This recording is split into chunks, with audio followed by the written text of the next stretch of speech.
Because everybody starts screaming, "You've got a hot mic," and I'm like, "But this is the way I do it every week now." We are on a hot mic, so they can hear us talking about what. But yes, it's you wouldn't want to be involved in any news scandals now, would you? Hot mic reporter. Yeah, I'm not. Ron, glad to see you come in, Ron. I'm fake news enough for that. Don't worry. Yeah, no fake news here. No fake news. But anyway, it's kind of cool because there's some interesting stuff, like the Smelly Copter and the things that we've already been talking about. But yeah, so cool. Ron, how you doing, Ron? Good. How is everybody? And he said that he had to go do some homework on your channel, Sean.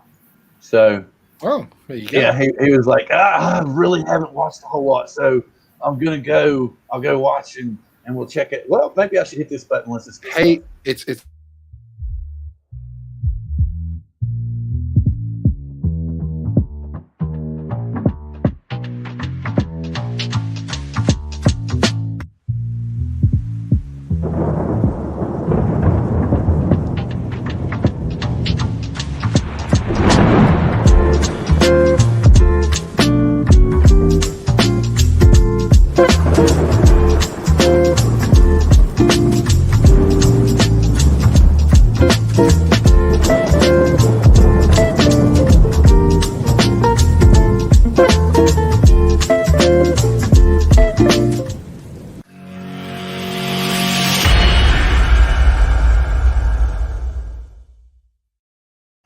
Hello, and welcome to Drone Therapy, Season 4, Episode 47, An Evening with Geeksvana.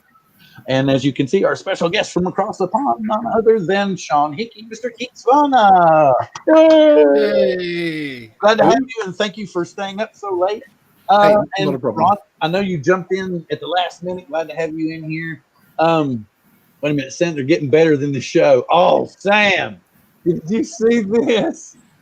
Oh, man. But yeah, I built that. I built that one from the ground up. But the show last week was awesome, and this show is going to be even better because, we're all here to get crazy and wild and have a good time. But first off, I'm going to go around the room and let everybody introduce themselves and say what's going on with them this season, starting off with Mr. John Cuppi. Hey guys, what's going on?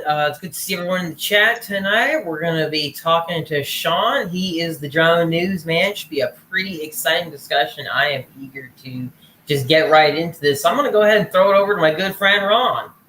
Thank you so much, John. I hope everybody's doing well tonight. It seems we already have a very active group in the chat tonight. I think it's going to be a really big show tonight. And with no further ado, I'm going to throw it either Bill or Sean, whoever. He's going to give it back to me, and then we're going to go and go through. We're going to say hey to everybody in the chat. Let me go back up here real quick and go screaming through if I can. Wait a minute. We got Sam Burns up here who was actually saying he was first, but then I had to correct him and say, no, me, but don't tell anyone yet. Night Train, Mike, good to have you in the house. FSU grad, Duranker, glad to have you in the house. And Sam Burns again, then Night Train again. Glad to have y'all talking early and stuff. Jim Droning, glad to have you in the house. And yes, you're welcome to have your wrench Duranker or D-Ranker. Hopefully I did that right. Jim Olson, John Olson, good to have you in the house. Drone Shots, good to see you, sir. Ron Brown, Drone Pool, good to see you, sir. Did I miss anybody new? Oh, Fly Zone Drone Quadcopters. Mike, good to see you, sir. RL Photography, Ron, hope you're on the mend. Good to see you, sir. Lauren Donauer, good to see you, sir. Hope you have many interesting questions for our special guest this evening. And I need to breathe for a minute, don't I? Let's see. Where did I hit? I saw JSK, right? JSK or J. Wait a minute. I don't know. Maybe I went too far. Hey, JSK. Yes, JSK Enterprise. Good evening to everyone. Good to see you too, sir. Wanted to catch up there. Ray Kelly, Captain Ray Kelly. Did you say Captain? Is it Captain? Captain Ray Kelly. Okay, Okay, I want to make sure I didn't get the thing here. Let's make sure. Let's see. Thomas Baker. Good to have you, sir. Glad to have you in the house. Like I said, get your questions prepared. Hot Rod in Daytona. Good to see you. Sam Burns, everybody's talking back and forth. Recovery One Drone, good to see you, sir. And without any further ado, I would like to welcome Mr. Geeksvana himself And I would like to first off ask you where exactly you are from and what got you into doing drone news and tech. Okay, I'm from the dark side of the moon, and my first foray into drone news was on day release from prison. Excellent. Now, do you get any strange mail when you do that? Yeah, a lot of strange mail, but no, I'm over in the UK, obviously, just outside London, the southwest, what we call the home counties. And drone news. How did I get into drone news? I'm not entirely sure. It sort of came to me in a dream one day. I long before I was a YouTuber, if I can even call myself that. I was a fan of a lot of the other channels out there, and then I decided that perhaps I had some of the skills required to do that. So I just started having a bit of a play, and it sort of grew and pretty much got out of hand from there. Oh, very cool. Okay, John and I were talking before you came in, and I was telling him, and we were talking about, well, John had something he wanted to ask, like from a journalistic standpoint, and I was like, you kind of handle yourself in a lot of ways, like maybe that was almost your profession. So I wasn't sure if you didn't do some journalistic work in your day job or. Well, I'm a writer by trade, so there is definite correlation. Since starting the channel about 6 months, 7 months ago, I did actually register as a journalist, and that's mainly to give me access to things like official press releases. It also means that, you know, I like for instance, with the story I covered recently with the young man that was charged for hitting the LAPD chopper, I was actually able to telephone the LAPD press office and get the information firsthand rather than having to rely on it from other news stories and that type of thing. So that helped me. But yeah, there's a background in writing which has certainly helped me to progress the channel. All right, anybody, John, ask a question. Sir. Right, so I guess that could lead into my question, right? Because Bill, I was going to start it as member of the press, but basically he is a member of the press, right? So he is. So my question stems from what's your workflow for your channel, right? If you ask anybody in news, pretty much they'll tell you, I do a lot of reading. I imagine you must do tons of reading. Yeah. I mean, I have a very analytical mind. I'm a bit of a rabbit hole type of person, so I will catch hold of a story, a thread that I like the sound of, and I'll keep pulling on that thread until I get to the other end, basically wherever that takes me. So that helps. I've always been a fairly heavy reader. Obviously, the digital world helps because I'm able to sift through things. As far as headlines and jump into different things that I like the look of, and again, as I say, go down the rabbit hole of that particular story. I've got some algorithms built as well, which bring me stories, which bring me different links and stories from across the web. And come through as email alerts and that type of thing. So there's different ways of finding it out. Workflow wise, I like to try and record videos in batches. So I will script all my videos, and then I will have recording days where I will get maybe 10 or 15 videos recorded in one day. Those, of course, are videos which aren't particularly time sensitive, and then it leaves me free to drop in the breaking news stuff and other hot topics, interviews, that type of thing, as and when they come up. But certainly, you've got to be adaptable. I've sat here at 3:30 in the morning UK time to interview people in the States at a time that's convenient for them. So the workflow is hectic, but fortunately, because of my day job writing, which is obviously an up and down side of things as far as workload is concerned, I'm able to give a decent amount of time towards the channel at the moment. Okay. Ron, do you have any questions to start out with before I start getting crazy again? Thank you, Bill. Hello, Sean. Nice to meet you. And you, sir. I'll give you maybe a two-part question, an easy question, maybe a more question you have to think about a little more. Do you do a daily or a weekly show? That'd be question one. And question two, what's the most interesting drone story you've covered in your time doing this? We release content almost on a daily basis. I mean, the content has to be there. If there's enough content, I will release a video every day. We live stream every Thursday evening UK time, and we don't post too much stuff on the weekends. I like to sort of down tools on a Friday evening and pick them up again on a Monday. Occasionally, I'll schedule a video for weekends. And what's your second question? Sorry, the second part. The second question was, what's the most interesting drone story you've covered in your time doing this? Yeah, that's a difficult one. I would probably say the Jason Harrison story, which was the Part 107 pilot who was arrested in Michigan. Mainly because I got involved in that while my channel was quite new. It brought a lot of subscribers to me and a lot of interest towards me, interviewing him to find out his experience. And we followed that story through about 5 videos throughout the whole of this year, pretty much. And that's been an interesting story to me, one, because of the content, and of course, because he followed it through and won, which was fantastic for the drone hobby and community. But also because it's an interesting one, showing how my development as a journalist this year has come along, and how each section of my coverage of that story developed in terms of professionalism and in terms of being able to really push the right message across. Thank you. No problem, sir. All right, Bill, take it away with your questions. Absolutely. Bill's muted. Bill, you're muted. You're muted.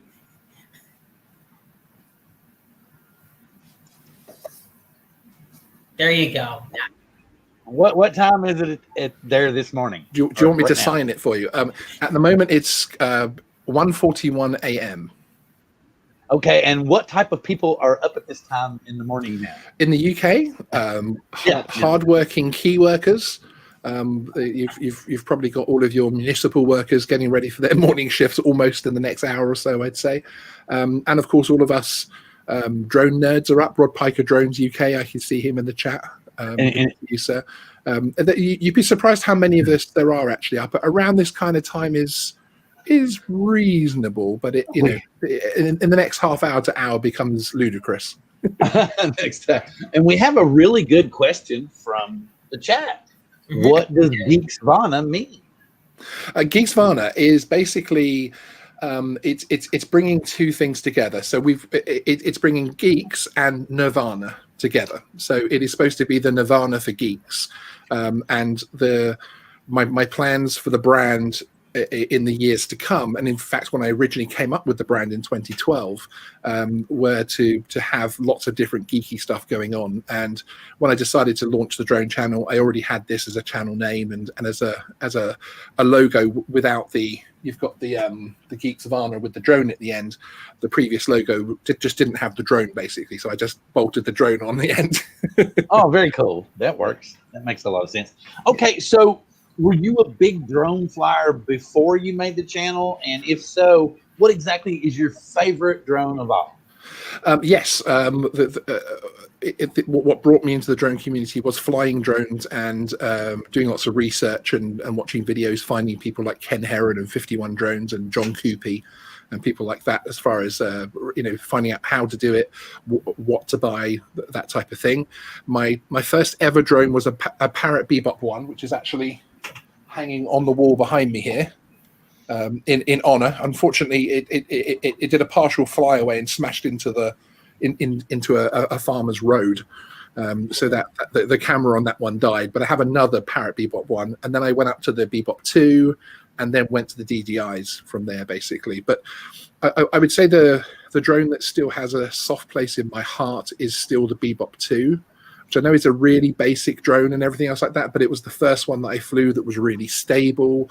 I could have waypoints, that type of thing, and there was more to that drone than the little Bebop 1 toy almost type drone. But so yeah, and since then, I'd say my current favorite drone has to be between the Parrot Anafi and the DJI Air 2 at the moment. I think everybody's going to say the Air 2. Everybody's like, over the top about that one. Indeed. Yep. Anybody have any questions to feed off of what I just asked you? Did I see? Oh yeah, Roger's in the house. Papa Grown's in the house. Anybody have anything? I got more. I can go more. John, do you have anything? You go more, and then maybe I'll go after. Yeah, but see, mine are going to go into stuff that okay. What happened? We got the registration yesterday. We got the controller. We got the new version goggles, and we got the FPV drone. What are your opinions on this new drone, Sean? I think it's exciting. It's exciting to have a whole, an all new product. I wonder what the overall impact on the FPV hobby this will have, from a positive and negative point of view. Seeing DJI having another creep into the FPV genre, so that I wonder about. But I personally think it's going to be FPV light. I think it's going to be the FPV drone that the camera flyer guy wants. So me as a camera drone flyer, obviously I want to be a cool FPV flyer. So this is going to be the drone that's going to get me the cinematic FPV style shooting, rather than being something where I'm going to be, diving buildings with or anything else like that. So that's I would say is my opinion. I'm looking forward to it though. Well, and the thing about it is I think it's going to be interesting enough to where not your hardcore FPV people, but you're going to have some people that are in the FPV field that are going to purchase it, that are going to enjoy it, and that are going to recommend it. Now, the people that are hardcore analog and build all their own gear and stuff, I don't think you're ever really going to convert them, So yeah, and obviously when the Air system came out, there was obviously there was obviously some resistance to them. I know you have this sort of joke of that any FPV flyer that tries the DJI digital system sort of converts straight instantly, but I know that the guys that take it really seriously still don't like that level of latency and that type of thing. So yeah. So yeah, it's going to be a hard sell to that audience, but it isn't necessarily for that audience. Of course, who knows? I mean, I know it goes sort of 80 miles an hour, and it has a couple of different flight modes and that type of thing. So it sounds very interesting, but then there's other things like the fact that it's got push-on props. Which obviously means that as far as hard braking is concerned, I know John will know more about that, but as far as hard braking is concerned and that type of thing for the real stunt work, it's probably not going to be designed for that kind of thing, just because of how it's put together. Basically, I think its structure, its props, that type of thing tell you it's not going to be a full acro bird. I mean, yeah, when it comes to the props, maybe with respect to hard braking, that could be true, but I think it'll be a little more capable for acro than it looks. It's really tough to say. It's honestly really tough to say, in my opinion, just looking at it. And it's also, I think it also comes down to the fact that if I look at the marketing side of things and I look at DJI as a company, are they really going to be wanting to deal with, even if they charge for every crash you have, are they really going to be wanting to get into the spare parts business and the constant repair business? I just can't see that being of interest to them. So I think this drone is going to be, as I say, the FPV light side of things, and it's going to be very exciting to a camera drone flyer like myself who's never done FPV. It's going to be very cool. But I just think it's going to be not a watered down version, but a new type of sort of crossover hybrid. Now, see, I'm sorry to sidestep things, but can you see this going on in the chat? They're talking about an IMU issue with the Mini 2. And I have not. Is this something new? Have you all heard about this? I thought somebody said the Air 2. I thought SoCal Drone said the Air 2. Oh, so we need to see right here. What is he saying here? Mini 2, right? Mini 2. Mm-hmm. Yeah. See, he took the Mini 2 up for its maiden flight. Okay. Here's the thing. A lot of people don't realize. They think you just take it straight out of the box. You need to calibrate everything first. The IMU, everything. You need to calibrate it all before you fly it that first time. So, that might have been part of why. I don't know. Hopefully, but he says he's taking it back. And then we go down a little bit, and everybody's kind of asking more about it. But has anybody heard about? I just said he calibrated it 4 times. Oh wow! Yeah, I would definitely take it back. Yeah, I've had a couple of viewers in our comments section talking about issues with the Mini 2. I think there definitely seems to be a batch there that wasn't quite right, but most of the people that I've spoken to have had them swapped out very quickly by DJI. They didn't cook them quite long enough. Yeah, exactly. They took them out of the oven a little bit early. Yeah. But I mean, if you look at like that video from the plant, they seem to test every drone before they send it out the door. But I guess there might be, you might not have an IMU error in that short little flight just around the little corner there.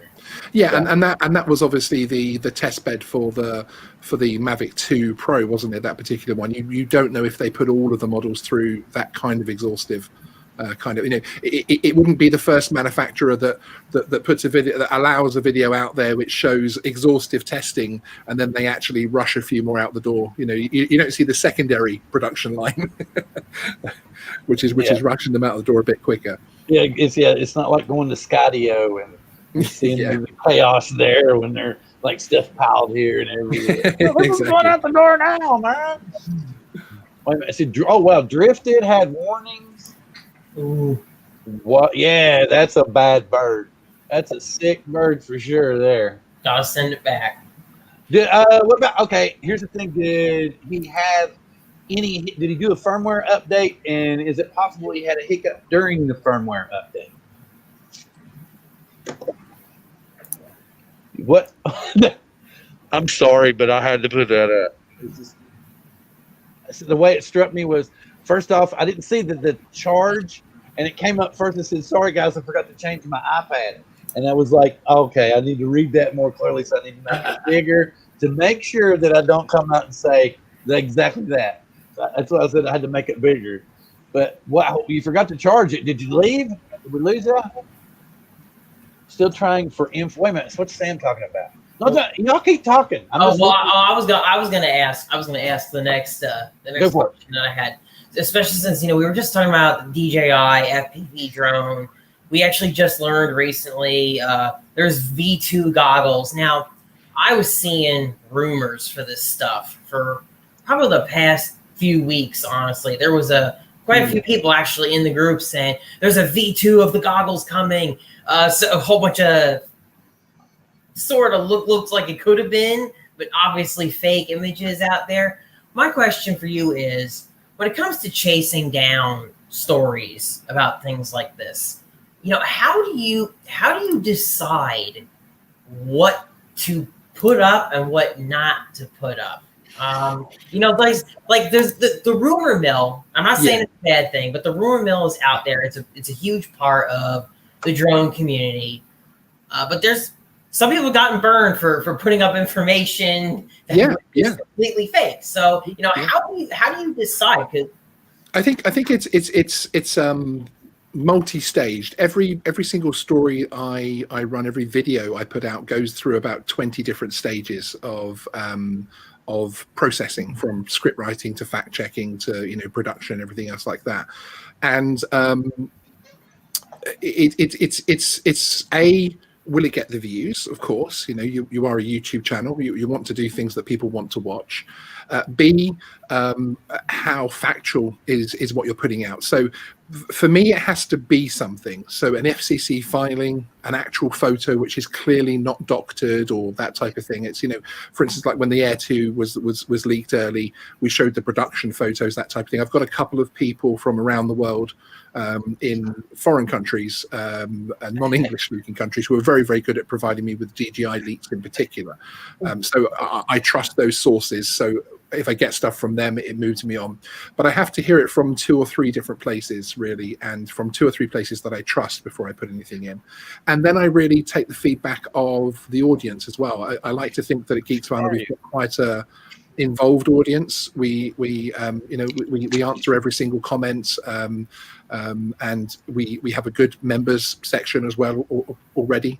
And we'd like to listen to the audience as far as how they're responding to things. And if we get a lot of response from the audience and they have a lot more questions, that type of thing, we'll post more. For instance, with the Air 2, we did quite a few videos on that before it came out, and they were all quite well received and had a lot of views, because the audience was still in the comments asking a lot of questions. The FPV drone, it pretty much, the two videos they put out on the same day pretty much answered everything. So that we were getting much more comments of "thanks for the video, that's great to know," and then the FPV community telling us what they think of the drone. So it's really looking at where the audience wants to go once I've put something out. But as long as you ensure there's actually something physical to show someone, like an actual leaked photos, that type of thing, rather than just I had a phone call from XYZ and they said, then I tend to find the audience are more receptive. I'm also very careful to put the facts out only. So I will say, here are some pictures, this is where we got them from, this is what they show, what do you guys think? I don't like to sit there and say, this is the new DJI Fabuloso 2 and it's got 8K and it's going to be $300, and I don't like to attach too much to it. I like to say exactly what I know, get out, basically.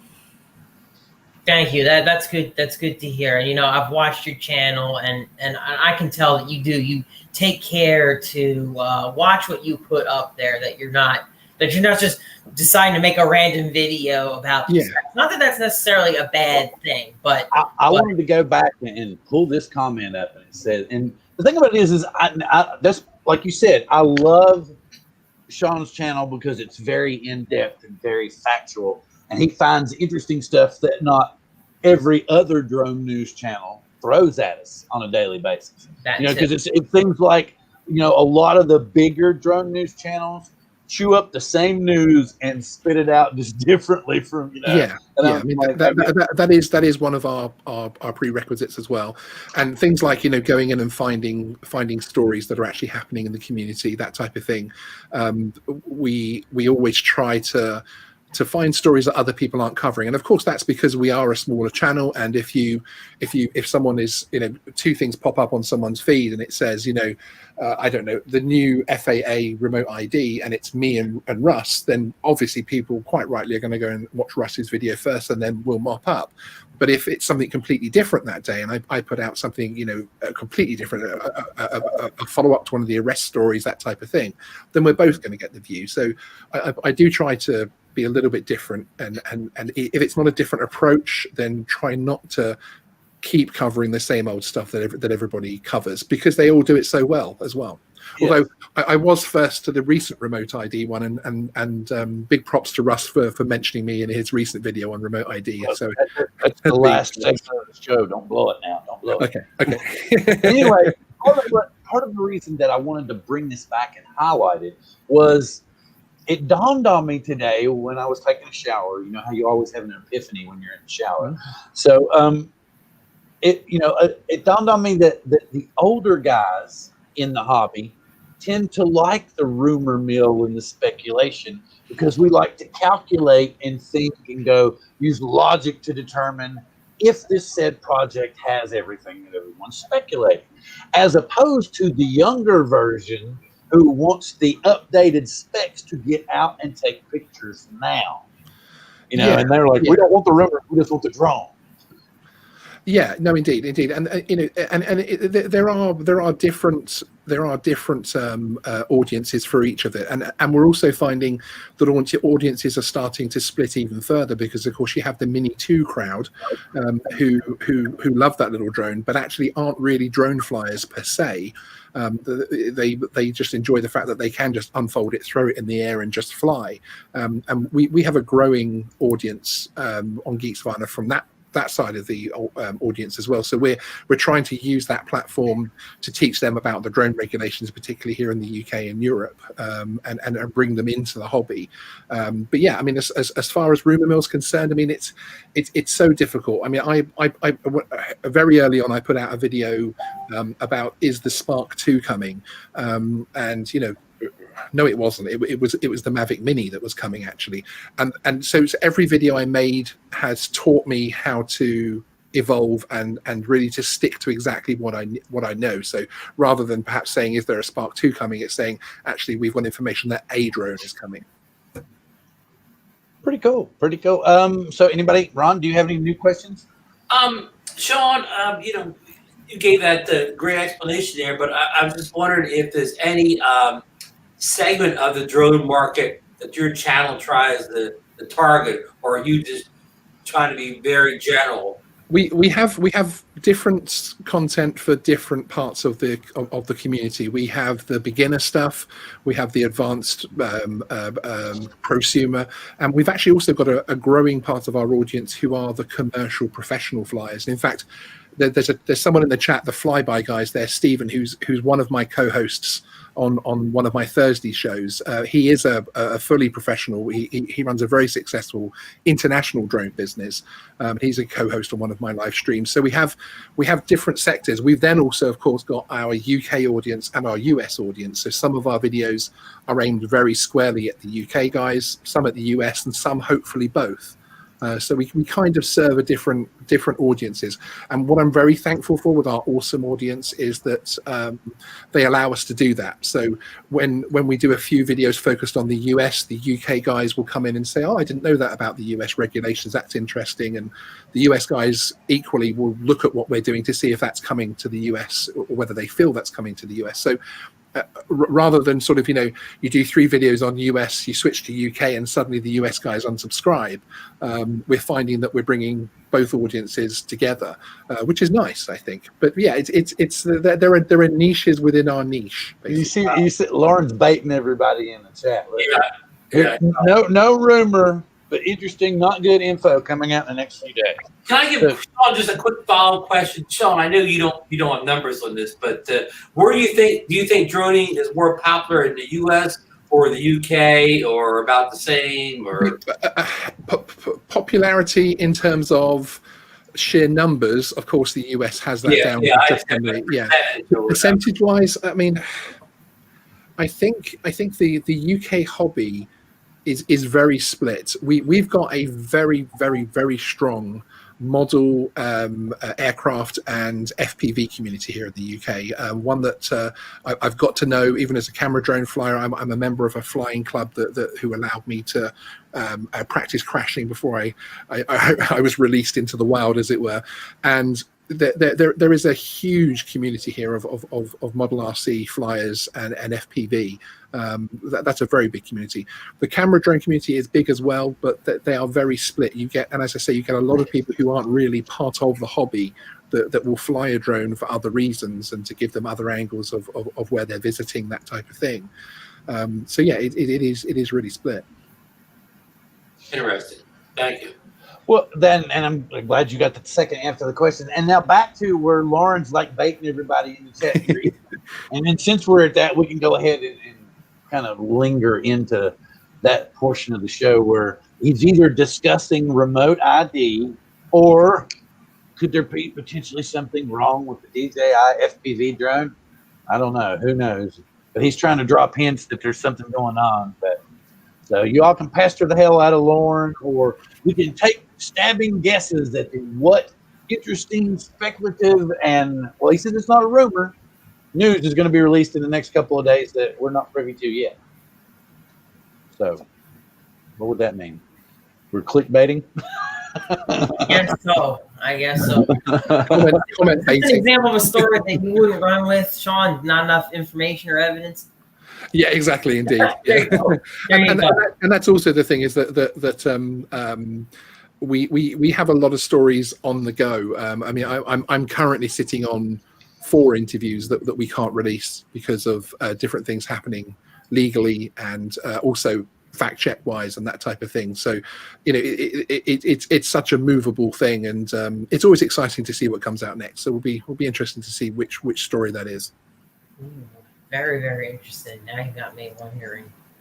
A lot of interesting things happen. Because one of the things that is frustrating from my point of view is that even though we're a relatively small channel, we do have a lot of the people in the professional industry speaking to us, who of course therefore have their own contacts within manufacturers and that type of thing. So there's information that we get, and there's information that gets passed along that they say, oh, did you know this? You can't do anything with this information, but this and this happened, which is frustrating. But it helps when you then get that from another source. So if a story pops up, like for instance, when we put out our video, which was actually supposed to be out 24 hours earlier, I'm annoyed that it didn't do it before the FPV drone was actually up the day we put the pictures up. We had 2 videos because the first one was supposed to be up the day before. We would have been first. And it was mainly talking about it being called Codename Flash. We didn't have the pictures at that time, but we were going to give some of the specs that we were aware of. And yes, so that story came about, and we were able to establish the Codename Flash as being the name because we had these other sort of off-the-record briefings, but then we had something on the record that we could actually go with. But at least we know that stuff is real because of the other stuff we're told as well. Oh, interesting. See, that gives some insight into how you decide whether or not something doesn't smell right. Well, I have a list of 20, 30 stories which we're working on at any one time, and they progress on to the next level. They have like 5 or 6 different levels, and they progress on depending on what information comes in, how many different sources we've got for it, and that type of thing. And it funnels down and then pops out as but by the time it gets to the bottom, the story's almost written itself, really, because we've got all of the information there to make hopefully an interesting video. All right, I've got another question. Are you ever worried to publish any videos? Yes. Have you ever been like, oh man, yes, cross my heart when I'm uploading this one? Yeah, I've been worried. Yes. Actually, one of our most popular videos ever, which was the one of the Mavic 3 rumor videos, because it was actually technically an anti-rumor video, as in it was trying to say, look behind the rumors as to whether there's actually something physically there, or is this just someone doing a drawing on Twitter. I'm not saying that person's lying on Twitter or anything else like that, but have a look at what's behind the rumor, especially if you're holding off buying a drone that's already out there. Go out and enjoy what you've got. And as I said, that actually became one of our most successful videos. 45,000 views, something like that on it. And we then have the videos that I'm worried about publishing and what we don't publish. For instance, we had an interview with the chap from Vegas who had the drone land on the runway that actually we pulled rather than him, because I felt that the issue, it would have caused him significant personal legal issues, shall we say, for some of the things which were discussed. And so it is always, we're always analyzing things. I'm never too nervous, but it's really if you're taking YouTube seriously enough, which I will admit to sometimes, then every video you should be nervous about posting, because of course you never know how it's going to go. But I try to enjoy it as much as possible as well.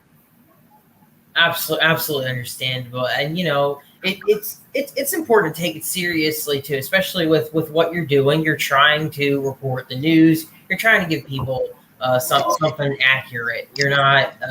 It's not like it's your personal channel where you're just throwing up your ideas, spilling out your exactly. I mean, and we do. We do have that content as well. We have some opinion stuff, and we have how-tos, and our UK EU drone rule series has been very popular. So we move away from the just purely drone news stuff as well. But it's it always comes back to that tends to help grow the channel the most, certainly. And I want to go back to what you were talking about, how you were saying in your Mavic 3 video that people shouldn't necessarily see a diagram or a drawing on a napkin and then wait for a drone that may not even be coming out that year, right? Yeah, indeed. Yeah, it's a difficult thing. I mean, I personally love rumors and I love hearing them, but I'm affected by when we do put a video out that mentions anything that could be happening. We get comments from viewers that are like, okay, I was just about to order the Mavic Air 2. I'm not going to order it now. I'm going to hold off and wait for this, this, and this. And you think, oh no, go buy the Air 2. It's a great drone. Go fly it. Go get out there.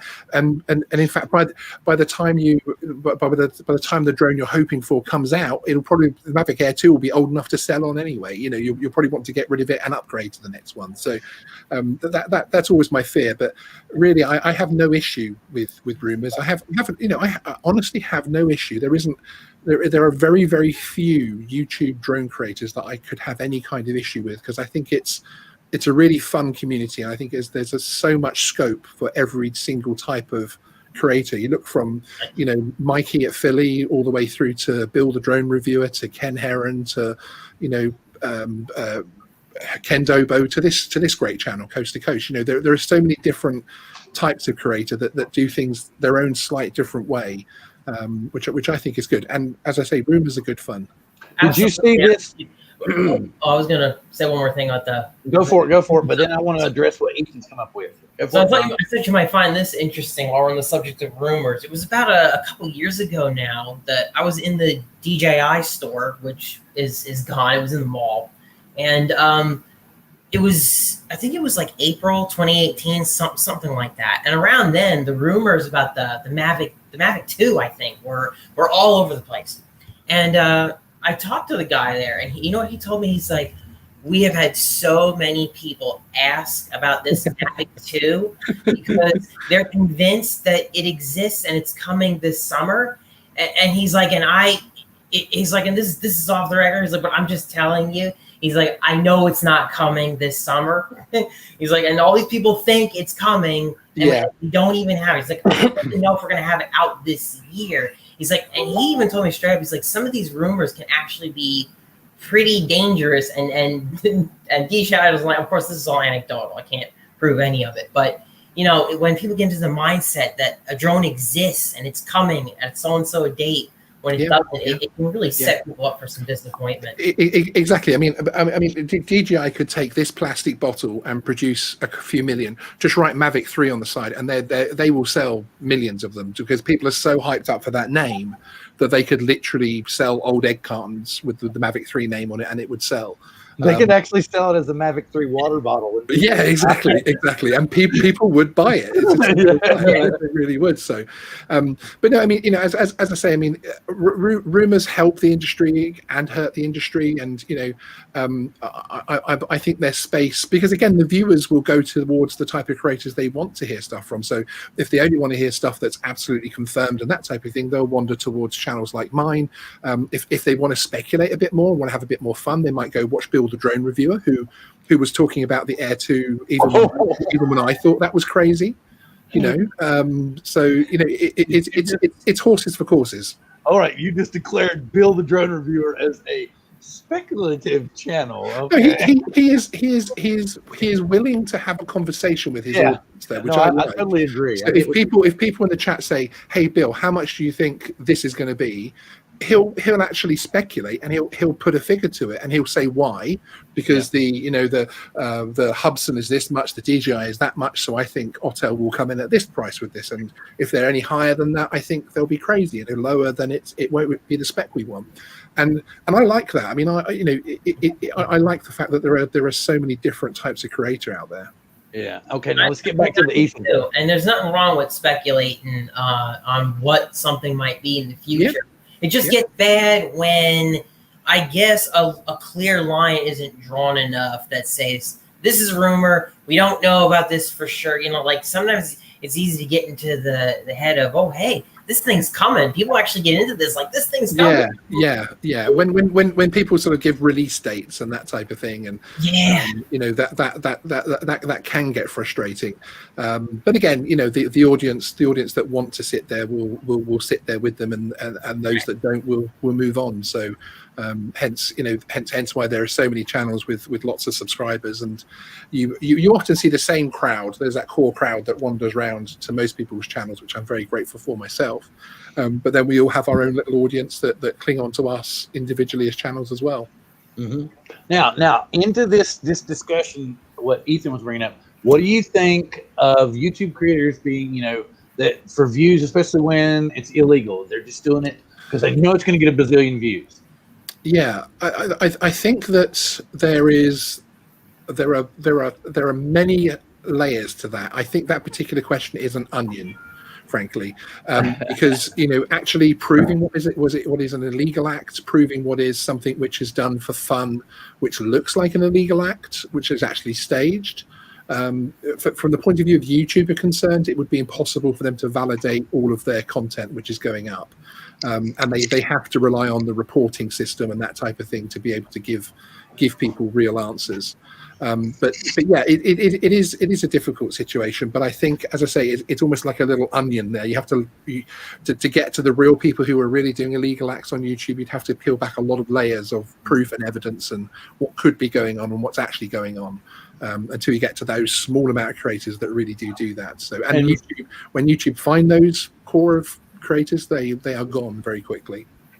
Yeah, and I mean, like, in terms of advertising on illegal content, at the end of the day, we do have pretty strong protection for service providers. YouTube would have to literally be aware that this was illegal. Like there's a lot of prank videos, for example, that they set a really bad example, but a lot of them are just staged. They're, someone goes up to somebody in a store and punches them in the face, but it's all staged. It's all completely staged. As far as YouTube is concerned, they're not an arbitrator of content. They treat everything. Yeah. I think they have a responsibility, and I think they take that responsibility seriously to the point where they can. Right. And because as you say, it's very hard to know exactly what's going on sometimes behind the camera and the production.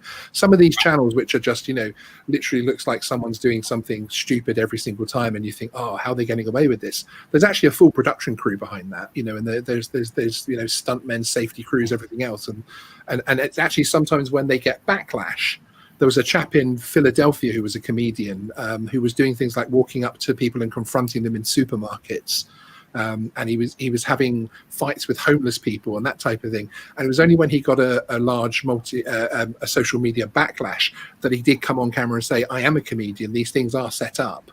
And actually brought some of the people on camera that were fellow comedians in the area or paid actors, who had actually been involved in those. But he had some, and some of them were just bizarre. You think, why would you fake that? Like a guy was picking out bread rolls without the tongs at a supermarket, and this creator got his phone and was running up to him, screaming at him and getting in his face, "What are you doing? That's disgusting!" And other people are going to pick those rolls up. Oh, that's crazy. And it turns out that's a completely staged video, but it had tens of thousands of, in fact, it might have even been well over 100,000 views on it.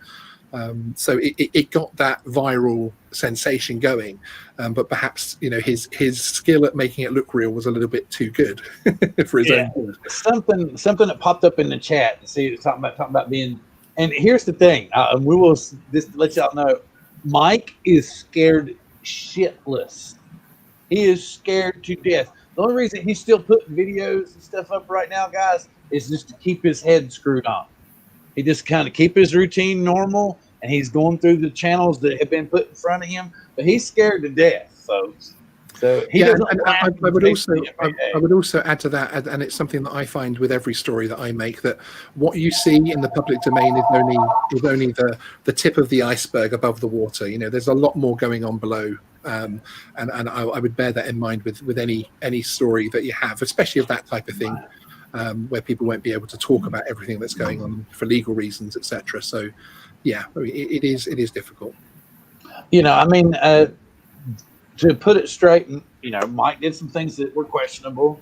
I think they went way overboard with the fine, but they were looking for somebody that I think they didn't think. Honestly, I think everyone's got it around their necks. Honestly, I think everyone's got the situation around their necks. A computer spat out 122 infractions, and each of those infractions were at the standard proposal of 1,500. And they all added up to that. So it wasn't as if somebody at FAA, in my opinion, at FAA HQ said, "We're going to fine this guy 180K and we're going to make an example of him."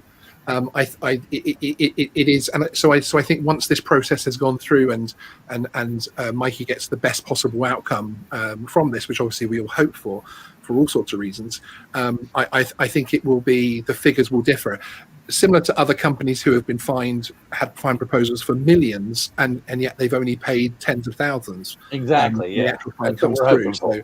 So I think yeah, and that's why I say sometimes it's very difficult to get that whole story out there and to get to the truth of what's actually happening. This is an inside joke, John. You're getting a direct. He's firing. He's launching a salvo over the bow. Oh, Nemo. Very cool. Okay, well, we're kind of, and this was something I was talking to Sean about before we went live too. Few things I wanted to share with you guys that I had dug up that we were talking about that were very interesting, and we want your all's input on them as well. So let me make sure I share the audio.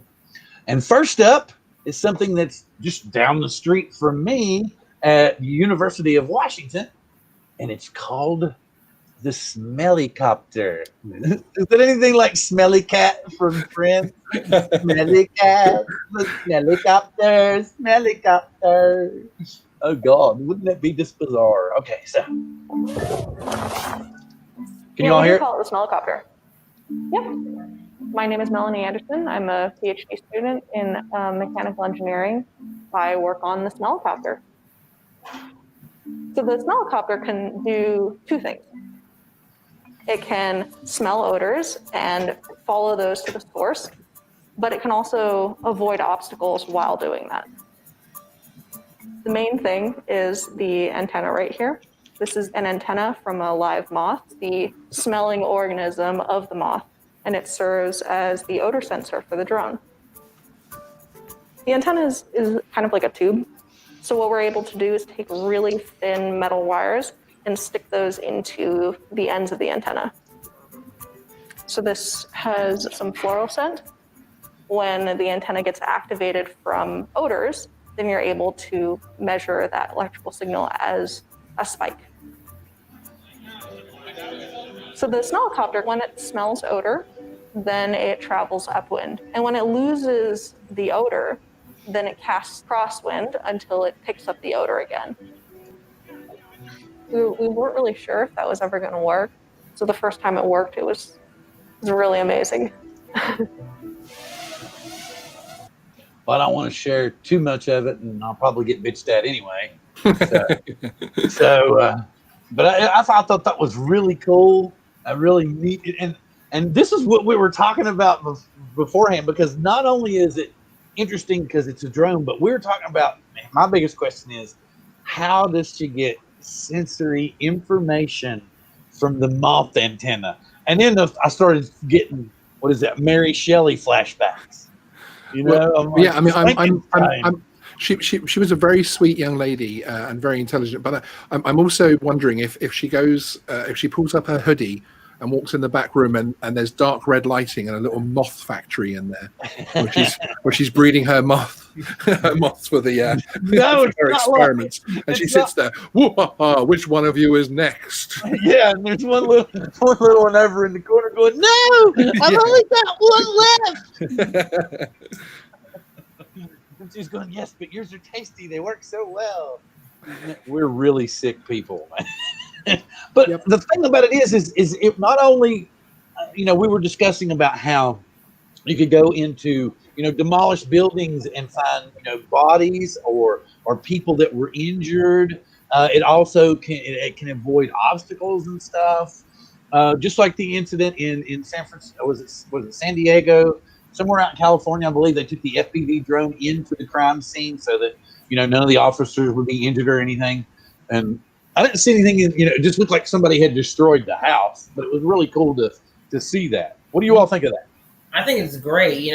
When somebody farts and you want to find out really who did it, hopefully it'll hone right in on that. So I think this is a real useful thing. Typical FPV pilot, just bringing it down to base.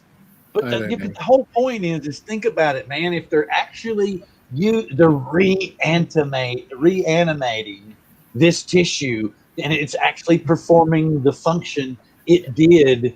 So, and like I said, I'm just like, how is she getting sensory information from the antenna? No. That I agree. In all seriousness, I think that's really cool. I think that's extremely. I can explain that if you want it explained. Yes, go please. ahead, explain it. Yes, please.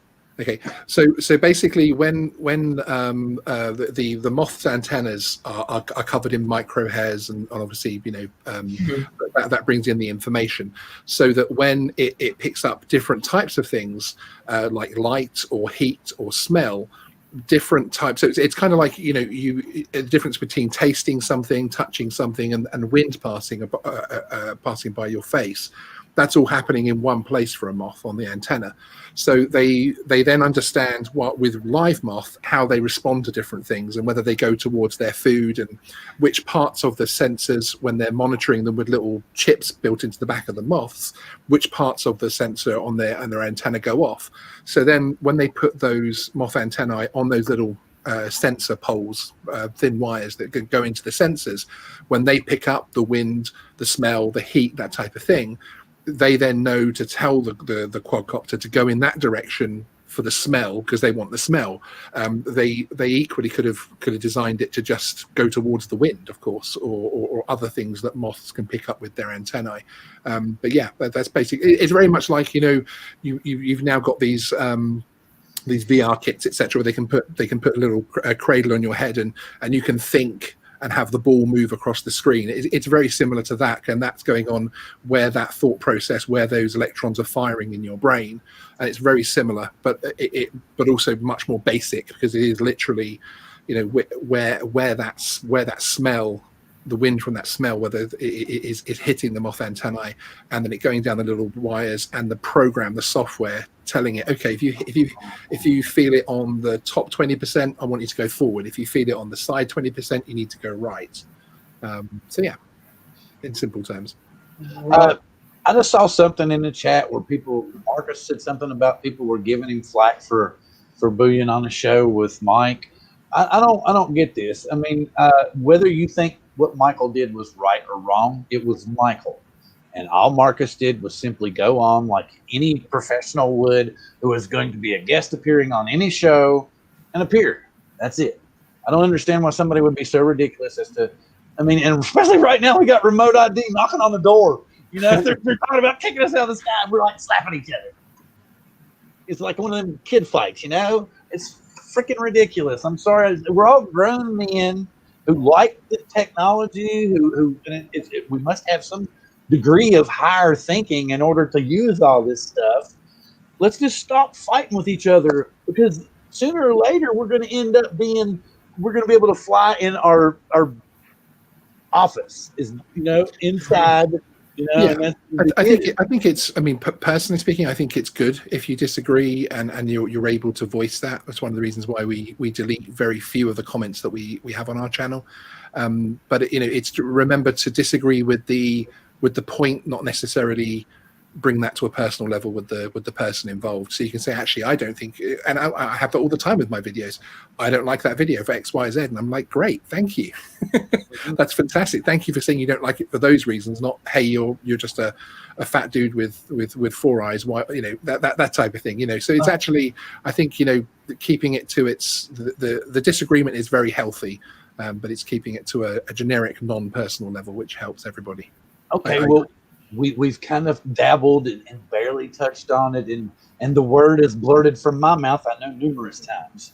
So we're towards the end of the show, so let's just go full blown. We're only a matter of days away before, between Christmas and New Year's, we're going to find out about remote ID. And we had Lauren insinuating that there was some bad news coming to the drone world in the next few days. So could it be that the speculation of up to 300 feet is total bullshit, and we're going to be stuck in a hole like we're all worried about on these little disappearing, fields and such, and we're screwed? Because it's beginning to look like that, and that brings me to another something, and this is why I'm beginning to think that remote ID is going to bite us in the ass worse than we have even dreamed of. And I got this. Let me get over here to it. Where's it at? Is this it? No. No, that's not it. You tell me I've lost it. I know I had the damn thing. Would I know where it is? Go ahead. What do you think it is? Would I know where it is, or? Whilst you're trying to find it, can I bring a bit of Bill the drone reviewer in? Yeah, go for it. And ask Ron. Ron, do you have the Mavic 3 on the table behind you? I've always wanted to ask you that because that often comes up in Bill's live streams. That hey, is that the Mavic 3 behind you? Is that the Mavic 3 Jeep I can see on the desk? Yeah, it's the Mavic 3 Jeep. There you go. You saw it here first. The DJI Mavic 3 Jeep. I hope I do a good job of joking when I'm on Bill's show. I've never received a product in advance. You make a very good joke. I really enjoyed when you actually had the. I think you had the Mini and you drew number 2 on the box or something with a Post-it note. I thought that was quite cool. This Wall Street Journal article, right? Oh my God! I modded one old drone into a new drone. Hey, folks! Can you see this? Yeah, we can. Wall Street Journal article. Poised to reshape home design. Who the hell would want a burger to get wind from the drone props? That's just going to make it cold. What the hell is going on? Not just that. Look, it's actually a bay just for the drone delivery. And then if you look, as I scroll down the page, she's down here waving. Thank you. Yeah, thanks for making my burger cold. Yeah, and this is why I'm beginning to think maybe remote ID is going to bite us harder than we're actually, we've been talking about. Lauren, the whole point is Lauren comes in and baits the shit out of us and then leaves, which is like, it's like he does say it has nothing to do with remote ID. He did say that earlier as well. It didn't have with remote ID. It didn't have anything to do with the FPV. FPV drone, yeah. But we're going to be disappointed. Hey, Sean, Sam Burns is asking, how will remote ID affect FPV? I think you're well versed on this. Yeah, remote ID is not the enemy. Remote ID is not the problem. Remote ID is the flashy diamond that they're waving in your face, whilst you don't notice UTM coming around the corner. And UTM will be a bigger issue particularly for FPV, for the FPV community, than anything that remote ID will do. And indeed, remote ID, as I say, even for the entire hobby, really isn't necessarily the issue that people think it's going to be. But UTM could be much more significant to the hobby. Well, when you say UTM, what are you actually referring to? I actually don't know what that means. It's basically it's unified traffic management system. So for and all of this is set out in US committee meetings, in UK EU committee meetings, to get to the wonderland of commercial drones. So we're talking about Amazon delivery drones, police drones, the police getting a call and sending a drone out, like that Code 8 movie where the police drone turns up even before the human officers turn up. Before we get to any of that, we had to have drone registration so we could control and know who is registered and who is flying, allegedly. And then above that, you then need remote ID so that when those drones are flying, they're able to track them in real time. And then beyond that, you need unified traffic management, which will bring manned commercial drones and hobby drones all together under the same air traffic control system, essentially. So that when you are flying, they're not going to have a 747 pilot looking at his radar and going, oh, look, someone's flying their Phantom 4. But the system, the operators will be able to see all of that's going on. And particularly with the commercial style drones, they're going to be having obviously a lot of autonomy going on there. So they're going to be able to keep out of each other's way and that type of thing. But the insurance companies in particular, who of course tend to be king with these type of large scale technologies which are being rolled out, have said all of that needs to be in place before you can really roll out things like drone delivery and full commercial drone operation beyond visual line of sight commercial drone operation. Before you can roll any of that out, that has to be in place. Okay, now I understand. And Matt there brought up something interesting. So the remote ID, the whole identification thing isn't necessarily even the worst thing for FPV. It's the fact that it basically makes building your own FPV drone above 250 grams almost impossible, because the hardware needs to go through some kind of approval process from the FAA. This is a big deal. This is what the FPV Freedom Coalition has been trying to fight. I don't know if they've gotten any legwork done or groundwork with that so far. But, if this comes in, I don't know where you're going to be able to fly FPV above 250 grams legally outside of those fields, because that's what they've done to us. They've alienated people who build their own quads above 50 grams. Yes. So we're kind of really screwed right out the gate with this remote ID. Whereas the GPS guys, you'll be able to fly. You're gonna have to put up with this stuff, but we're kind of screwed big time. Yeah, I would agree with that, and I always when I look at drone regulation, I look at the FPV and the camera drone markets separately. I feel like it's trying to put regulations which control motor cars on motorbikes and vice versa. And actually, what we need is there to be a true recognition of the differences between the hobbies. And although they share, obviously having four motors mainly, otherwise, they are very, very different and actually require their own distinct set of rules. So yeah, I mean, it's going to be interesting to see what happens with remote ID. I know that the FAA administrator, Mr. Dickinson, on his live stream let slip about the sub 300 area not having to have remote ID, which I can see that making sense even from a UTM perspective as well. But we'll have to wait and see whether Boxing Day brings us joy or not, basically. Yeah. I mean, look, right now it's really depressing. Boxing Day is. I know, but most people don't. Sorry, it's the day after Christmas Day. Yeah, sorry, it's the day after Christmas Day, where you have to break down all your cardboard boxes and take them to the recycling center. Yeah, that'll do. That'll do. Okay. No, it's getting actually pretty depressing in the FPV group, Sean. I don't know if you saw, but the founder of Race Day Quads actually put out a plea to their members to say, look, we're suing the FAA. We're a company suing the FAA. Please talk to your favorite FPV companies. Talk to the manufacturers. Let them know that this is going to be bad. Like, I guess they've got the lawsuit against them. They're keeping up with everything, and it's kind of like they put out this message saying that this is going to be pretty bad, and we don't have a lot of time to do much at this point. What he said, what are your vendors doing? What are your companies doing? What are his peers doing in this industry to do something about this?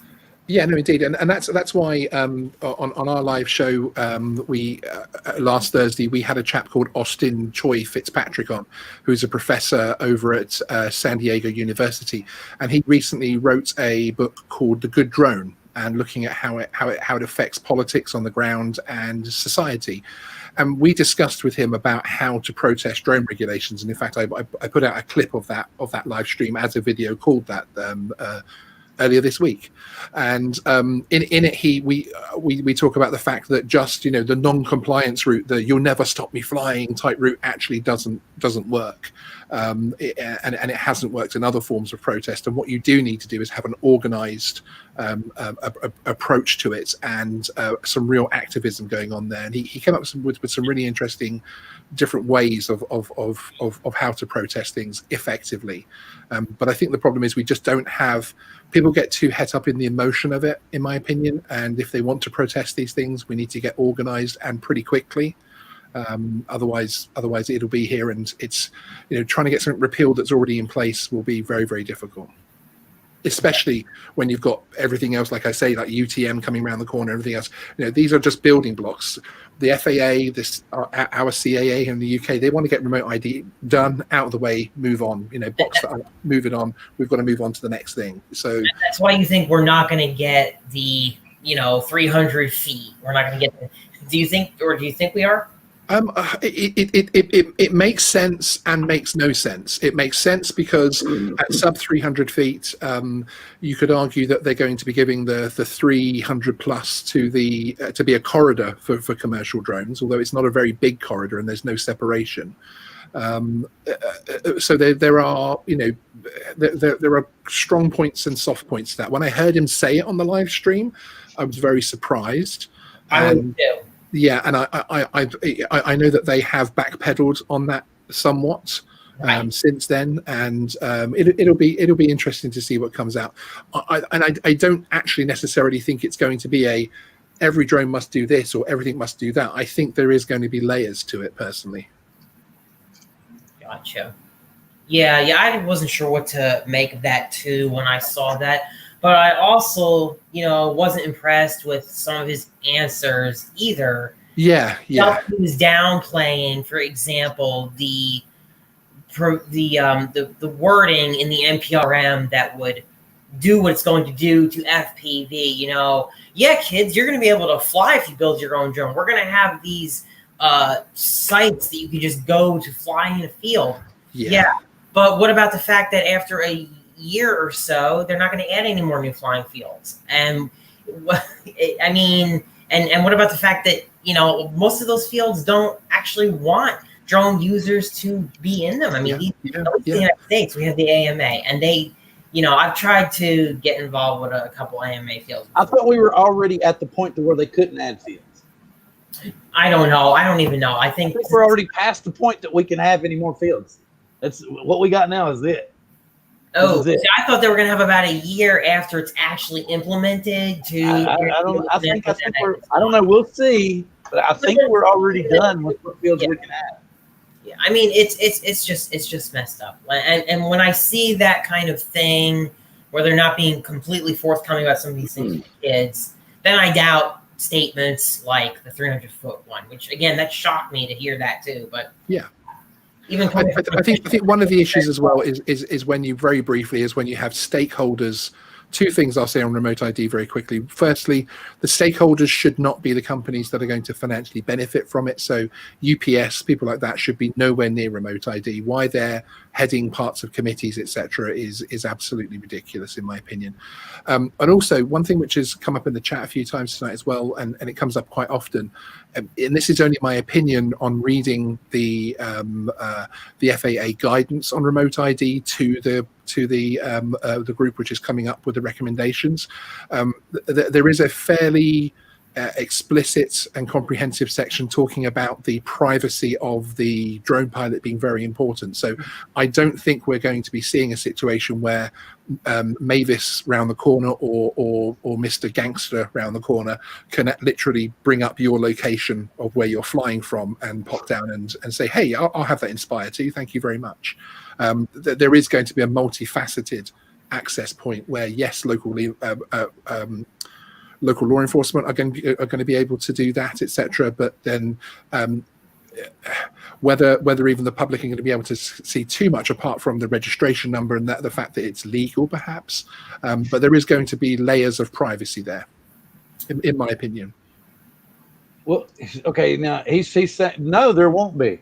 They've drawn a line. There's whether it's now or in the future, they've drawn a line, and there will no longer be more fields. They actually did. Yeah, they drew a line. They said we will accept fields up to a certain time period, and then after that, no new fields will be accepted. With the idea that they believe that remote ID will just become part of every bird in due time, which is, I don't know about that. Well, the thing about it is, Matt was saying, he might be right. We don't know yet. We don't know yet because remote ID is not out.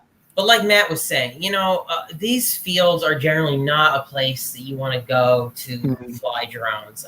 You do have a lot of the planes and helicopters flying around there, and you also have people who, I totally respect them. They want to fly their planes, their helicopters. They really just don't want the drones around, and I understand that. I get it.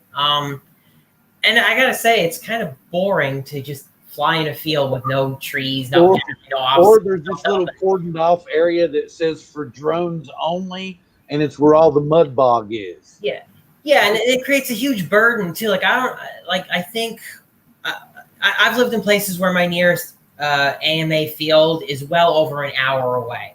Okay, so it just ends up taking so many safe flying places away from people to say, if you build your own drone above 250 grams, you can't fly here. Basically, because how are you going to get approval for your build for remote ID? I mean, there's a process for it, but it's just.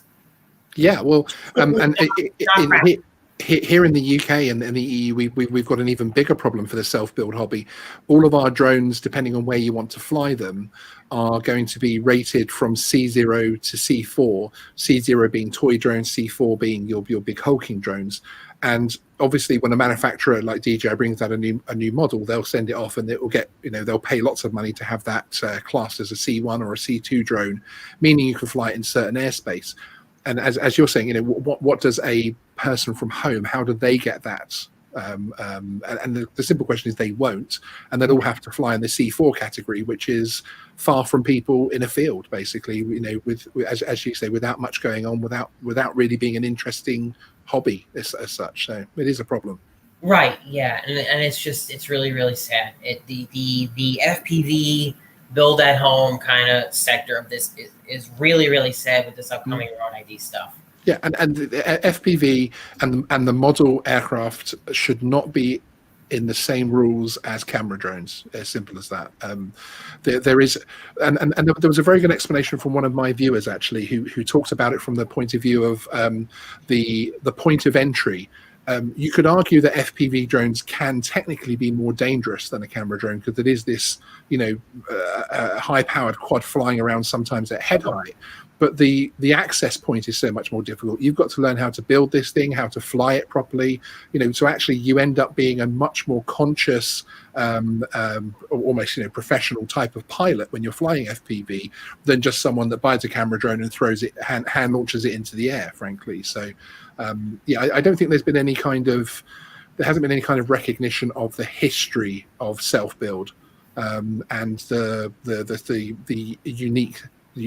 unique safety that's there, frankly. Yeah, I mean, and the other thing is too, when it comes to the build your own crowd, look, when it comes to any regulation, if you don't make it simple, if you don't make it easy for people to comply, a lot of them are not going to comply with it, right or wrong. And I feel like I just don't understand why we have to have this internet logger, the UAS service that's supposed to collect all our data. Why couldn't it just be a simple broadcast-based thing where maybe they could get from the RF in the air, our tag goes over the air, digital license plate, and a law enforcement officer or something could look it up from that. It could easily be, I think it could easily be embedded in the digital video link somewhere or in the control link. UTM is the reason. Yeah, well, yeah, and that sucks. Yeah. and unfortunately, that's why things like that are unmovable force, frankly, within it, because those type of things have to be there for UTM to work, and we are going to get UTM whether we like it or not, because even if you take the entire hobby worldwide. As a financial asset, that is nothing compared to the future income for governments from the commercial drone sector, and they're looking at that bigger piece of the pie, frankly. I wonder where that puts the under 250 gram category. Now, there's a lot of people out there that feel that under 250 grams is the future of the hobby, and it's like, I don't know that I agree with that, because we just saw that Japan. Yes. You know. Okay, I want what they did. Did you all see this where Lauren was talking about the Texas senator? The reason I highlighted this is because I wanted to make a joke. I wonder if she got fined $180,000. Oh boy.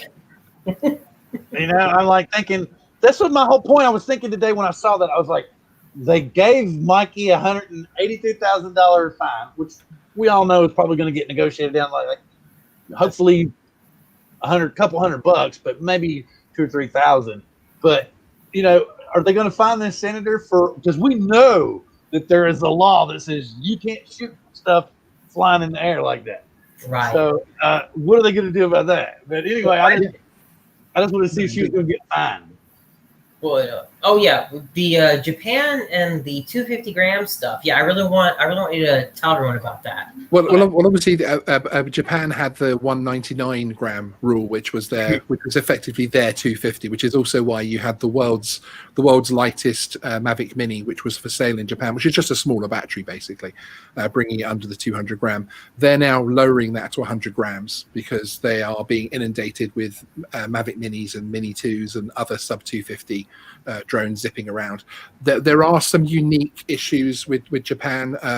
There's the fantastic story, which is one which I haven't had time to cover on the channel, which I really want to make a good video on, but it's been around for a while now, where the triads and the Japanese gangs were using drones to ferry messages to each other and small packages, etc.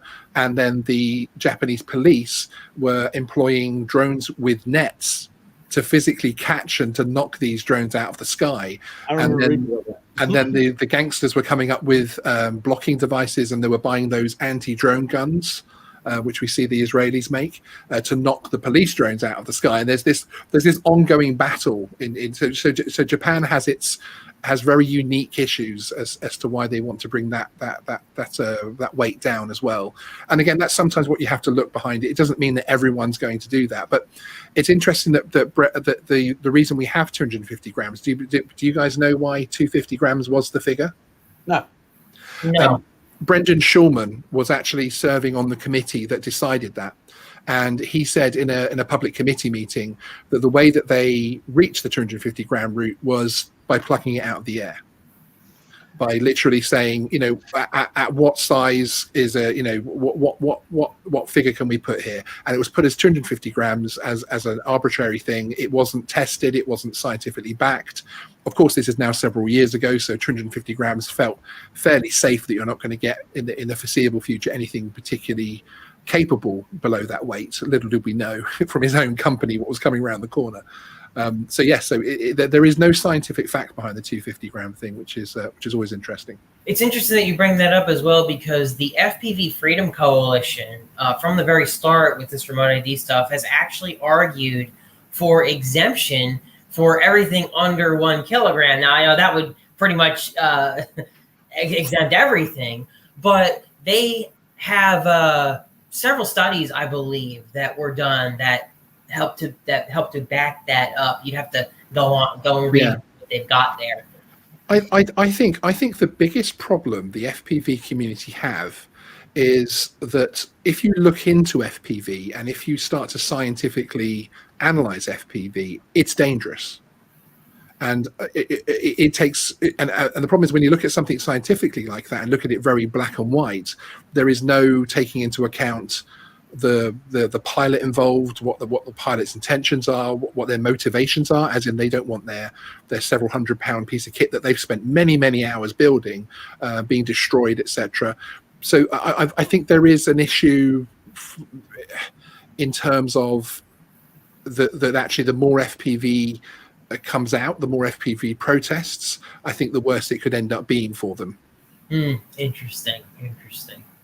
Yeah, I guess going back to the 250 gram thing, though, at the end of the day, it doesn't take much to change that limit to start to encompass more, which obviously you said Japan has its own unique issues, which I didn't know that. I didn't know that. And that definitely plays into part of that. But, we see with the Mavic Mini 2 what it can do. It's amazing. And again, they drop the barrier or whatever for what these drones can do. And with the way technology evolves, what's it going to take? If a Mavic Mini ends up on the White House lawn, is that going to cause them to say, "Yeah, this is"? Yeah. I mean, I think that they, in my opinion, I think the regulators and governments are getting towards the end of their attempts to regulate us as flyers, and I think next they're going to regulate the technology. And the next lightweight drones we're going to see, like the Sony flying mobile phone, that type of thing, there's actually going to be those are going to know when they can fly, and they're not going to fly very far away from you and that type of thing. So I think that will be the next evolution of drones, and I think they'll be very, very different in 7 to 8 years time. He just said something about a Sony drone that was gonna like be a phone. That's gonna. So you're saying this new drone they're coming out with is going to be a flying phone? Well, one of Sony's patents, which has been a heavy rumor that they've been working on for a good couple of years now, is basically it's a mobile phone sized thing. It's a bit thicker. It's about sort of that thick in comparison to a normal phone, and the drone comes out from inside it, and the cover is the controller. And then you have 4 little props that you click out, and then it flies off to take selfies and that type of thing. And they've had that patent. Obviously, now they've announced that they are coming into the drone market next year, officially with their Air Peak program. And I would expect it to see something like that to be one of the range that they release personally. Oh, that's very cool. And it would be crazier too, is if there was some way they could actually incorporate a phone into that as well. Yes. Yeah. No, that absolutely. would, people would go bananas over that. Can you imagine that if you're like especially if, like you could have like Apple has the iWatch and you have the phone, so you could actually be like controlling it with the watch and have it up here. Well, there was that DJI watch that they were working on, wasn't there? That we had the pictures of, which would have been pretty crazy. I mean, that was very much almost like an analog version of that type of thing. But yeah, someone like Apple's certainly got the tech to do that kind of thing. Ron, I noticed you're young. You're made a watch for the controlled the 501 GPS drone. Say that again. Oh, what? Hubsan released a watch that controlled like the Hubsan 501 drone about 3 years ago. Look, Lauren's trying to give you. He's like, Ron, are you okay? You've been yawning a lot tonight. Did they slip something into your water? Just these long winter days here. It gets dark here like at 4:30, so it seems like night because it gets dark so early. It's all those DNAs he has to wade through on behalf of Mikey. I mean, everyone sees the Philly and Ron show, and they think it's this easy show. Speaking the devil, and he appears. There he is, the man. Speaking the devil, and he appears, man. He's been waiting quietly backstage to pop in the chat. Exactly. He's always watching. Yes, he's everywhere. Well, okay. I just wanted to. Is anybody in the chat have more questions? Because I can tell Ron is very tired, and I know Sean's very tired because he's already been up so late as it is anyway. So, does anybody have any last rounds of questions and stuff before we wind things up and let Sean get a little rest before his day begins tomorrow? Anybody? Bueller? I saw Matt had asked how much do you guys think it did to leave those comments? And Lauren Donauer said that actually in Canada, apparently they did a risk assessment and came up with 250 grams. That's interesting. Yeah, well, no, they didn't come up with the 250. They did a risk assessment on the 250 and agreed that it was a okay level. But it would have been interesting what they'd come up with if they'd done it from scratch, if that makes sense. If they had no prerequisites, I think that would have been interesting. Gotcha. I like this. All of our comments, was that worth it? Somebody said his name 3 times. Candyman, Philly Drone Life. Candyman, Philly Drone Life. Candyman, Philly Drone Life. It's like Freakazoid, if anyone remembers that cartoon where they say, don't say Candlejack. Does anyone remember that? Probably it's only me. We've run out of stamina, folks. We're at that point of you lightweights. Come on, you guys are going to sleep. Listen at him trying to grab my Coke before the show started, sending my caffeine to keep me going. There's me thinking I was coming onto a hardcore channel that knew how to live stream, but that's fine. That's fine, no problem. That's not fair. That's the last thing I needed to see now. Now I know this is a part-time channel. I see why John Cuppi's on the panel, so that's fine. Obviously, I thought with people like Ron on the panel that I knew this was going to be an extremely professional outfit. But this is obviously Ron's like side gig frankly, but that's fine. That's fine. But what people don't realize is this is this is where it started, Sean. This is where Ron started, folks. That's right. And now Ron's a star. Yeah. So what you're saying is he keeps coming back here because he feels like he has to, because that's where he started.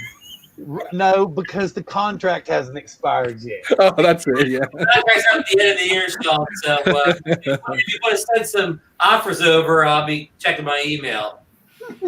Wait. What is this? Oh, you never check email. You don't check your texts either.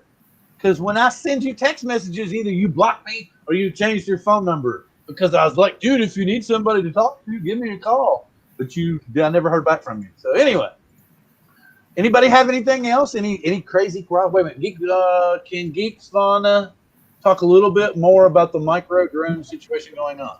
We didn't ask all about that. Yeah, that's one of our ongoing stories where we were approached earlier in the year by backers of a crowdfunding campaign for a micro drone, which was supposed to be under $200 and have buttery smooth footage and all this wonderful technology in there. And it's actually something which I worked on in conjunction with Ash from Droning On. He did the first video, and I interviewed the guy who was running the campaign, and he pretty much lied through his teeth the entire interview. So we did a follow-up interview where we had him on the ropes and had him admitting all sorts of things, like people he was putting on his website that worked for his company don't work for them. Some were interns that had left a year ago, that type of thing.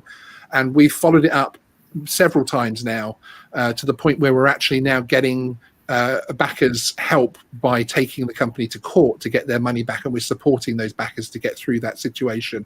And we're now putting together a group because it's a UK based company. We're now putting together a legal solution for overseas backers to get their money back en masse as well. So hopefully there'll be some more good news on that in the coming weeks. That's great. That's really great because it's a disgusting situation though. It is, and as my last video labeled it, it is currently officially a scam. Frankly, as far as I'm concerned, it really is a scam. And there's 16,700 people that have paid for that drone, and that's a lot of first-time droners. And I hate the fact that the people's introduction to our hobby is to deal with a scam, frankly, and not get anything, not get the little drone they're excited to play with. Yeah, and it's great that you are doing stuff like fighting for people who are being scammed by that kind of crap. I see these drones all the time that are advertised for like 200. Like there was this one, the Drone X Pro. Oh my God, that was so bad. Yeah, it's crazy. To be scammed like that, and with the backer stuff, people get scammed just baseline with those things all the time. There's never any recourse. So whatever you're doing to try to help those people out to at least either punish those guys or have the backers get something out of it. That's exactly great. That's really, really great. Yeah, no, indeed, and again that's been an interesting journey from a journalistic point of view as well. Of actually, my first interview was a little bit naive with the guy, and I kind of let him off a few things and didn't push him on the right things. And then the second interview was much more cutthroat, though. Well, that's good. That's good. It's good to have that kind of journalistic integrity, and I'm trying. It's good when journalists protect the people, right? Yeah, exactly, and also because I speak regularly on the phone to some of these backers as well. We are heavily involved in that situation, and some of them have become personal friends. Frankly, they're guys that I know on a first name basis. I know what's going on with their families and everything else like that, and they know that about me as well. And so now it's almost becoming I'm sticking up for friends now as well, not just viewers, frankly. So which I love that about the channel, that it's brought the community into my life, which is fantastic. That's awesome. That's just a really great. Did that company finally go defunct? Yeah, whatever happened to V-Copter? 0 are well, 0 of course they had the initial the hover. Was it the Hover 1 or something they called it, which did come out. One of my biggest problems with this company, as far as their even talking about releasing this, is they had their Hover 2, which was crowdfunded, and they still haven't delivered that drone to their backers. It's still going through beta testing and is hugely overdue. hugely overdue. It was on a Kickstarter campaign, which I'm just bringing up the notes to it now, and you can still pre-order it, even though it's been going for a very long time. The reason they've managed to stay away from my wrath as far as actually putting videos out about that crowdfunder is actually because they are giving refunds. So if a backer does say, I'm unhappy, I want out, they give them a very quick refund and get the hell out of there, basically. But yeah, the V-Copter doesn't, the V-Copter Falcon really doesn't feel like something that's ever going to come into fruition, frankly. Yeah, I didn't really think so myself. Well, hopefully this news that Lauren was hinting at is not as devastating as we're hoping, or not hoping. I don't want devastating news anyway, but hopefully it's not too bad, or it's not as because he was implying that it was something horrible and it was bad, but it just kept on and kept on. Like that's the kind of rumor I hate, when you like tease me and then you just don't give me anything. I'm like, screw that, man, and just don't. It's what was it? The little boy cried wolf on that third time he got ate. Anyway, sorry about that. I'm gonna go. Has anybody got anything else real quick? Because it's the witching hour, and I know Sean probably could get some rest. And Ron's already turned into the gargoyles that turned into stone. So Ron has replaced himself with his robot. That, that flickering of Ron's camera a few minutes ago was actually him putting his robot in place, and Ron's in bed about half an hour ago. He's about ready to replace it with that cardboard standee any moment now.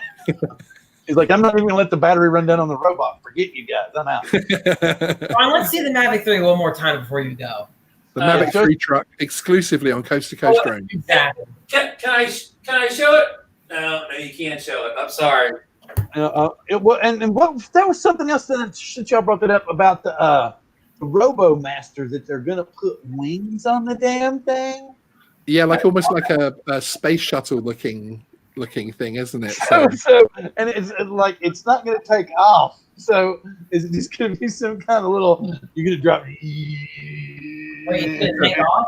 It's a weird old product to begin with, wasn't it? So frankly, they could make a unicorn, the body for it that you put over it, and frankly, it wouldn't get any stranger. So well, it was. I think it was just meant for actual educational purposes. It wasn't, and they do actually have a hugely popular and established DJI Robo Master series. Where students etc. build these things against and pit battle against each other, which is a very big series over it's either China or Japan or both. Very cool. Okay, well, I was saying it. I've said it about 1 million times. And before I go around the room and let everybody say their good evenings, I just wanted to reiterate that next week we're going to have an expanded edition. Ron's going to actually take a nap earlier in the day so that he can stay longer, because next week will be our final show of season 4 of Drone Therapy and our final Support Your Local Drone channel of 2020.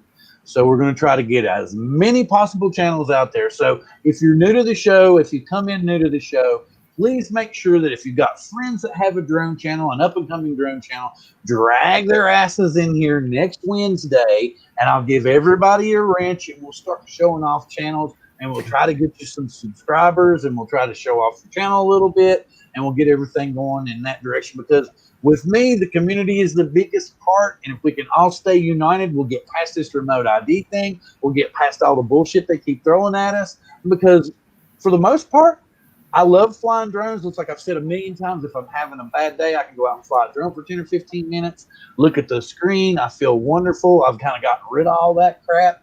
It's therapy for me.